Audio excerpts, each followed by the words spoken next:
Hello everyone, and Happy New Year's Eve. Today is December 31st, 2022. And as this is episode 10 of the podcast, I'm going to do a little something different. I know the podcast that we typically cover very heavy topics, and I just want to make this more of a conversation. So I opened up the questions on Instagram, and thank you all to all of you who submitted questions and to everyone who voted on which questions that you wanted to hear. Growing up in a cult complicates everything. The truth matters. The truth sets us free. You're listening to Out of the Shadows with Mary Murphy. Hello everyone, and welcome to episode 10. This is going to be the December 2022 wrap-up question and answer time. So it's going to be a lot less structured, and I'm just going to read your questions and think of it as we're sitting in a coffee shop and just chatting. So, first question. I am a little nervous, but that's okay. First question. Have you reached out to the Duggar girls in the last year? This question came from Ree from Canada. Thank you, Ree. And yes, I have reached out to the Duggar girls. Specifically, I believe I reached out after the sentencing for Josh came down last December. I reached out to Joanna and Ginger, and of course Jill. I've been in contact with Jill for a couple years at least. I don't remember if I reached out to Jessa last year. I don't remember. But yes, I have reached out to at least 3. Next question. Do you have a relationship with any of the adult Duggar children? Yes, I do. So I've been back in contact with Jill for at least a couple years, maybe 2.5 years.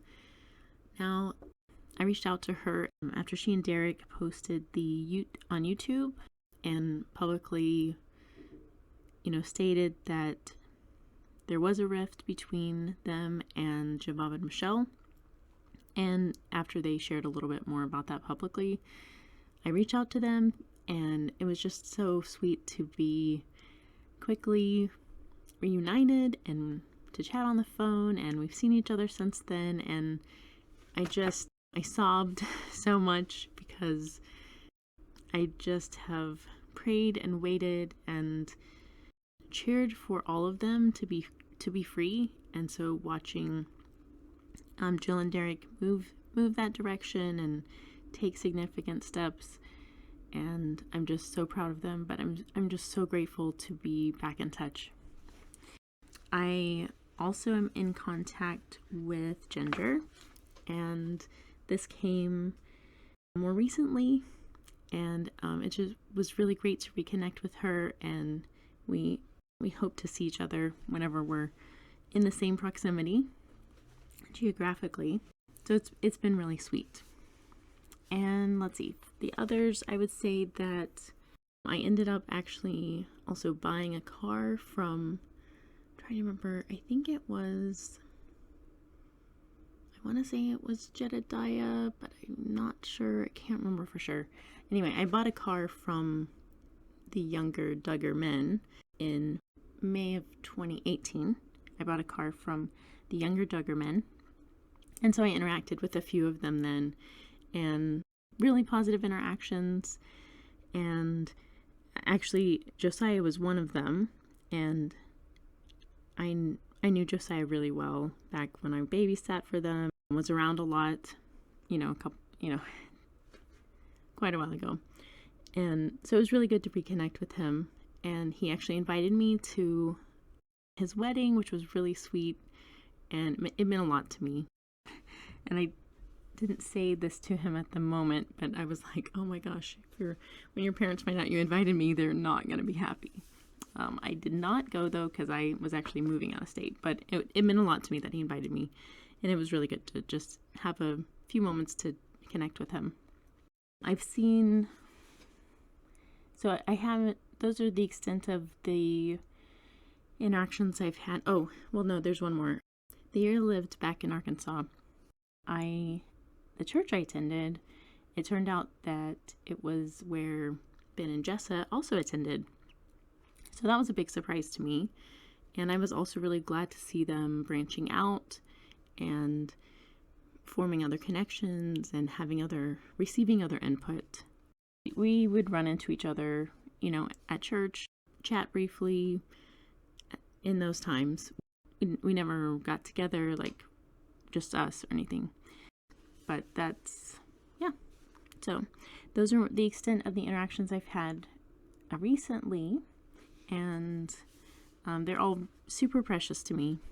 Like I've said before, they're like younger siblings to me, and I really care about them deeply, and I'm cheering for all of them to feel the weight lifted off their shoulders, to be able to breathe. And I'm smiling right now, in case you can't tell. All right, next question. Do you have many childhood friends who have also escaped from IBLP? And that's a great question too. It's kind of complicated, and I would say that the range varies greatly from those who I thought escaped a long time ago and who left IBLP in name and did not leave many of the beliefs and practices behind, to those who have escaped IBLP and have landed in a myriad of belief systems, all the way from atheist, agnostic, Buddhist, to other forms of still very conservative beliefs or evangelical beliefs. So I do have some that have escaped, and then of course many that have not. However, there are thousands who have escaped, and it's been really good to reconnect with them. And there's some support groups that have been very helpful to me in the last 14 years. And really wonderful people. And on that note, I definitely recommend checking out the Recovering Grace website. It was started by several ex-ATI students who came through the homeschool ATI program and took it upon themselves to stand up and to search through and to search for truth and to recover grace and to take back what that means and to really establish what grace means in a more authentic manner than that in which we were raised. So I definitely recommend that website. There's a lot of information, whether you are in IBLP and ATI and searching and asking questions, or if you're trying to educate yourself about what this cult is and the history. There's a lot of really great information. I highly recommend it. All right, next question. How do you handle being shunned? That's a tough question. It's very, very painful to be shunned. It's like being wiped out, being wiped off the face of the earth in many ways. And it's made me feel like I don't matter at all as a human, as a person. And so I would say it's kind of evolved, right? At first, maybe I felt panic because there's so much stigma and shame with being shunned that to be shunned, the whole world like drops out from under you. everything crashes to the ground. And I'm just trying to, stop it from falling, or try to repair something, or keep something from falling. It's really hard. It's really hard. And I think some time and distance, physical distance, moving 1,800 miles away helped me a lot. I kind of liken how I handle being shunned now to the way I handle receiving the silent treatment. I think both are very insidious and abusive, and such ugly ways to treat other humans. Even though people may choose to give me the silent treatment or to shun me, I still endeavor to, if I run into them, in the last episode, in episode 9, I talked about running into a number of people who are not supportive and who have been very vocal against me speaking out, and very vocal in support of my bio parents. And so, like, in interacting with them, or in considering running into them, when I went back to church there in my childhood church, I looked at it as, they may not want to talk to me, but there's no reason that I'm not going to talk to them. I'm going to be kind. I'm going to be professional, and I will say hello. And, I'm not afraid of them. I won't be intimidated, even though it was so hard and I did feel really intimidated then. But just to remind myself in the moment that, hey, Mary, you're not the little child that grew up here. You're not a little Phyllis. And Phyllis is the name I went by when I was a child, up until about 4.5 years ago, when I changed my name to Mary. So I reminded myself that I wasn't a child anymore, and they didn't have power and control over me. I'm an adult. I could walk away. I could drive away, and that helped a lot. Otherwise, in other ways about being shunned, like, for example, some people asked me not to contact them anymore, and that was part of the shunning. If someone asks me not to contact them, then I feel like I'm going to respect that request and not contact them anymore. But if I saw them on the street, I would say hello. Yeah. So I will be curious to see if there's more questions you all have. Or, because if we were sitting at a table in a coffee shop, this would be a two-way conversation. So I look forward to continuing the conversation and hearing what else this brings up for you all, and what other questions you might have. All right, next question. Are you safe now? I am safe right now, and it is a continual effort to remain safe. I take a lot of safety precautions, and likely always will, or at least for for a couple more decades probably. I'm at peace with that this is just what I have to do to stay safe, to keep my child safe. There are a lot of people who are not happy that I'm speaking out, so I just have to do that in order to stay safe. So thank you so much for asking that. That means a lot to me. It is really hard to have to take those safety precautions, and to have to put a lot of time and energy and resources into making safety plans and carrying them out. It's sometimes exhausting, but I am really grateful to be safe and to live in a place that's safe and to have that peace of mind. I'm so grateful.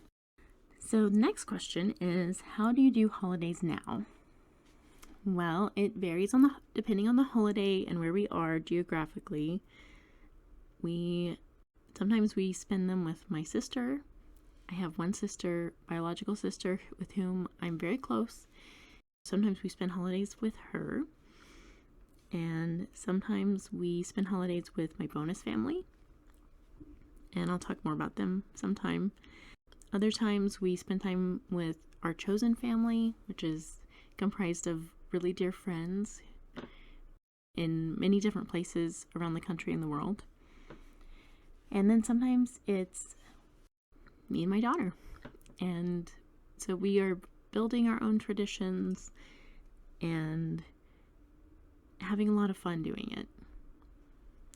So maybe we will talk more about our new traditions sometimes. One of the things, we always do really big birthdays, and usually we do like a whole birthday month. And I know that sounds really big, but I just feel that life is worth celebrating, and each human is worth celebrating. And sometimes one day is just not enough. So why not a whole month? And okay, I admit we celebrate half birthdays too, and also I always at least, wish myself a happy month of birthday when that day of the month comes around. And yeah, so we do big birthdays, and it's a lot of fun. In fact, I still have my daughter was born in December, and so we still have streamers up from her birthday 2 years ago. And this is the longest I've ever seen streamers last, ever. I mean, in the humidity of Arkansas, they would never last for 2 years. But it's really fun. And it just reminds us it was such an amazing birthday for her 2 years ago. And it's been fun to just see those every day, and kind of this subconscious reminder to both of us every day that how loved she felt, how loved I felt as our friends gathered in a really, really difficult time. So it was really beautiful. So anyway, we celebrate birthdays to the max. And we love holidays too.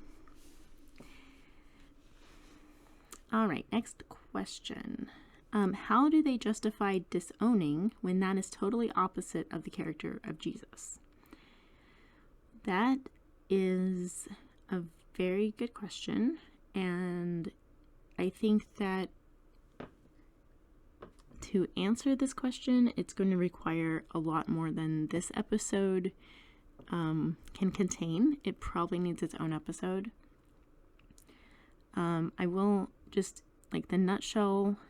There are specific verses that they take out of the Bible. There's teachings in IBLP specifically about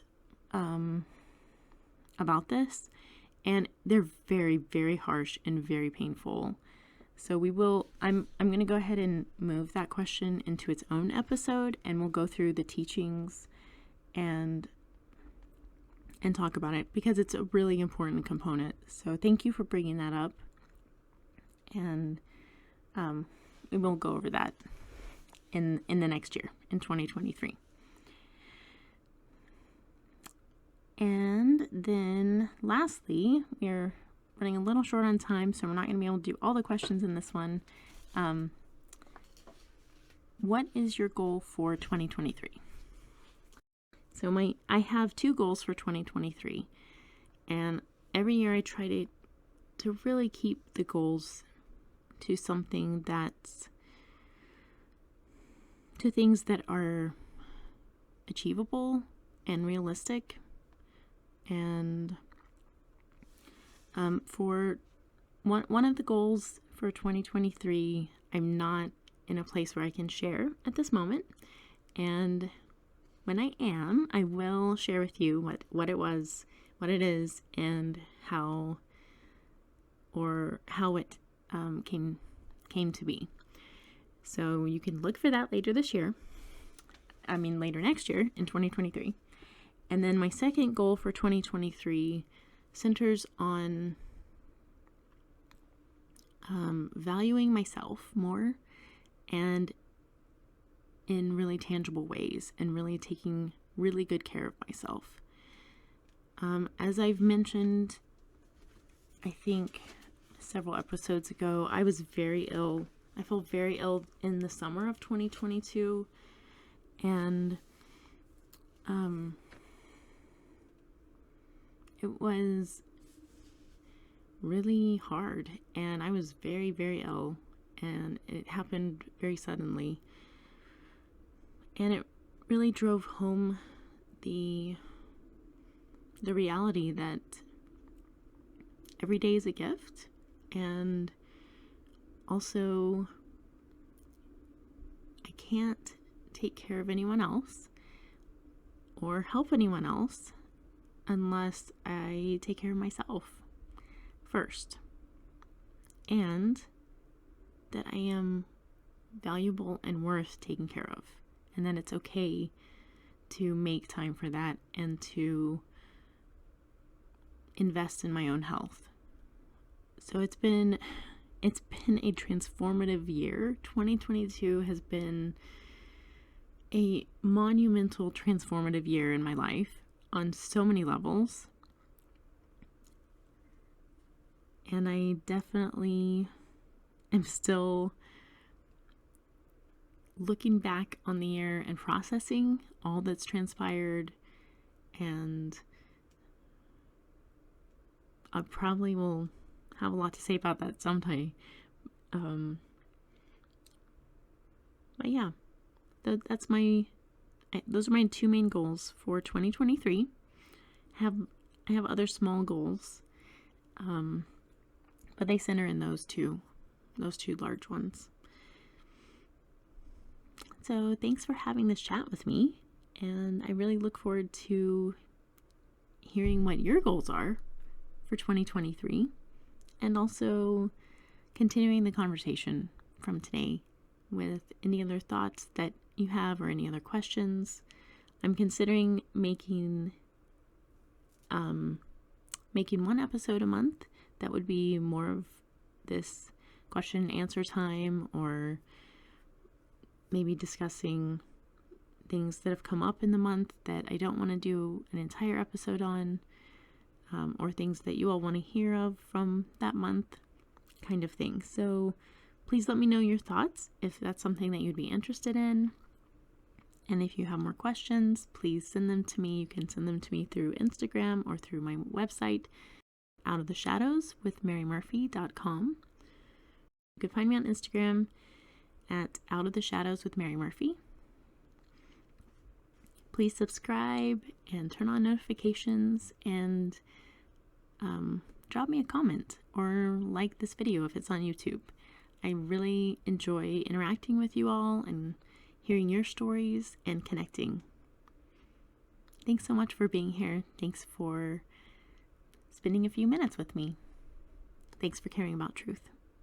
Hope you have a wonderful and safe New Year's. Happy 2023. Ciao.